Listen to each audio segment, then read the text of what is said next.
Hello and welcome to this Musical Steps episode, where today's destination is the remarkably delightful market town of Hebden Bridge, a town recently rich with the arts. Now normally at this point in these Musical Steps movies I say let's step on, but I'll refrain this time, and you'll understand why if you saw the severity of the hills that make up the area around Hebden Bridge. The hills are understandable, of course, because the town of Hebden Bridge is situated at the foot of the Upper Calder Valley in West Yorkshire, 8 miles west of Halifax and 14 miles northeast of Rochdale, at the confluence of the River Calder and Hebden Water, a tributary of the West Yorkshire Calder that flows into Hebden Bridge.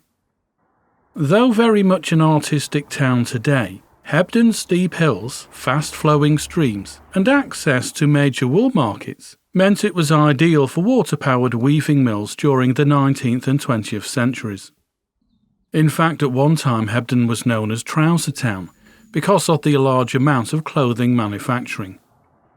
Throughout the 1970s and 80s, the town saw an influx of artists, writers, photographers, musicians, alternative practitioners, teachers, green and new age activists, and more recently, wealthy folk looking for a delightful rural location with the convenience of close proximity to major cities and towns.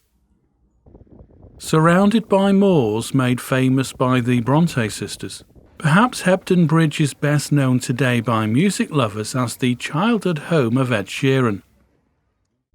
Edward Christopher Sheeran was actually born in nearby Halifax, another Yorkshire market town, on the 17th of February 1991. However, the Sheeran family soon relocated to Hebden Bridge shortly after Ed's birth. His early childhood home was about a quarter of a mile up the very steep Birchcliff Road at a large house called West Royd. I say a quarter of a mile, it feels like 10 miles when walking up it. It's perhaps almost inevitable that Sheeran became a musician with the lifestyle his parents led. Music was encouraged in the house. By contrast, TV was not allowed. Not initially, anyway. In fact, the Sheerans didn't buy a TV set until Ed was around 11 years old. His father was a curator at Cartwright Hall Art Gallery in nearby Bradford, and his mother worked at Manchester City Art Gallery. In December 1995, he moved with his family from Hebden Bridge to Framlingham in Suffolk.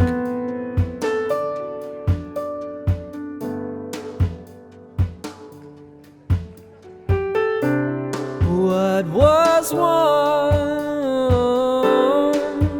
can it ever be the same now that we're apart? So much time shared together. Will I stay in your heart? Love forever is how you sign your name. It will forever stay the same. Now we're apart, but does it have to be this way? Can't we keep us together?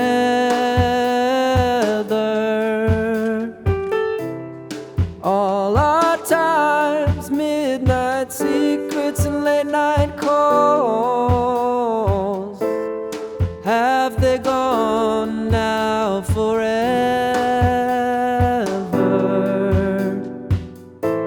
Love forever is how you sign your name. It will forever stay the same. Sheeran's father took him to see Paul McCartney and Eric Clapton in different concerts when he was around 10 or 11 years old. After seeing Clapton play live, Sheeran said he immediately saved up £30 and bought a cheap guitar and amp and set about learning how to play Layla. Now, despite only living here in Hebden for less than 2 years between 1991 and 1992, it's not difficult to make the connection between Sheeran's adult personality and this idiosyncratic town. Sheeran's skill as a songwriter and performer is to make his hard work look easy, but clearly he hasn't achieved his success without hard work. And though Hebden Bridge is a very artistic, free-spirited and individual town today, it too was built on hard graft. One of the things visitors to the town like today is there's barely a chain store shop in Hebden Bridge. Pretty much every shop is an independent. That said, 3 or 4 times a week, craft markets are held in the car park, just off the main St George's Square. All that said, there's no avoiding the fact Ed Sheeran isn't regarded as cool. However, I'll disagree with that prevalent attitude. After all, what is the definition of cool? Arguably, being cool is someone that is an outsider, someone that is artistic. If we use those 2 attributes, then Sheeran clearly has the credentials for being cool. The music journalist Michael Cragg explained Sheeran's appeal perfectly. Explaining Sheeran's style of music and mass appeal, Cragg wrote, "In a complicated world, Sheeran's musical modus operandi is straightforward. To create well-crafted, expertly vague songs that unite people. His songs are vessels broad enough to soundtrack both a first dance and a funeral procession, a gut-punch breakup and a trawl around a harshly lit shopping centre. They are for life's big moments, with all the cinematic edge of a Richard Curtis film. He's also malleable. When he's done with hip-hop, for example, he doesn't need an image overhaul to then revert to balladry. If one genre isn't to your taste, then fear not, another will be along soon." At the start of Sheeran's music career, he was regarded as either an oddity or arrogant because of his stance on performing solo. However, I believe some singer-songwriters don't like to work with other musicians as part of a band because it would mean compromising their songs' arrangements. On a much smaller scale to Sheeran, to illustrate that point, I'll mention one of my singer-songwriter mates. He likes being in a band for the camaraderie, but really dislikes having to pander to another 4 or 5 musicians in the band, all pulling his songs' arrangements into musical styles foreign to his vision. On a professional level, I would argue Ed Sheeran felt the same way, initially, when he first started his career. As a result, Sheeran relied on using a looper pedal to build up sonic layers, so that long gigs didn't sound bland. Yes, an acoustic guitar with a vocal does sound great, but it can become one-dimensional over the course of a 2-hour gig. Therefore, Sheeran's inventive use of live looping ensured his songs sounded fully textured during performance. In that sense, despite some critics regarding Sheeran's songs as easy listening, Ed managed to gain superstar status through great pop songs performed live on his own at massive festival events like Glastonbury, where he faced 100,000 people singing along to his every word.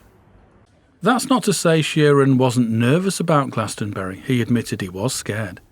I'm sure he's aware of his talent and popularity. He only needs to look at his record sales to confirm that.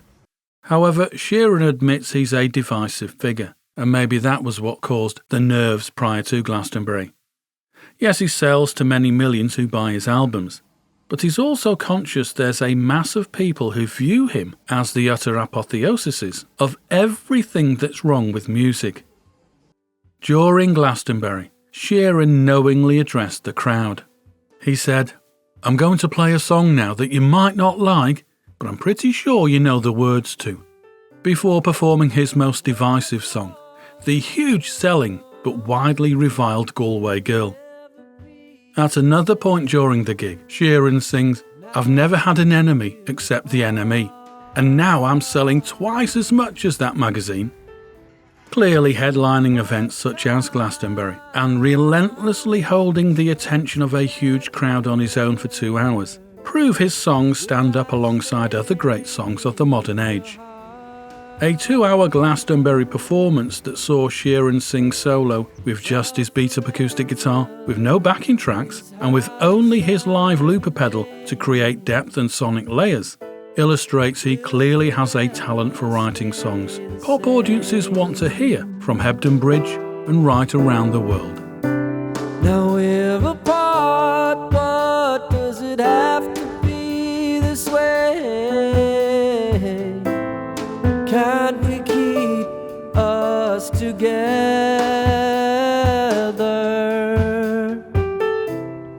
All our times, midnight secrets and late night calls, have they gone now forever? Love forever is how you sign your name. It will forever stay the same.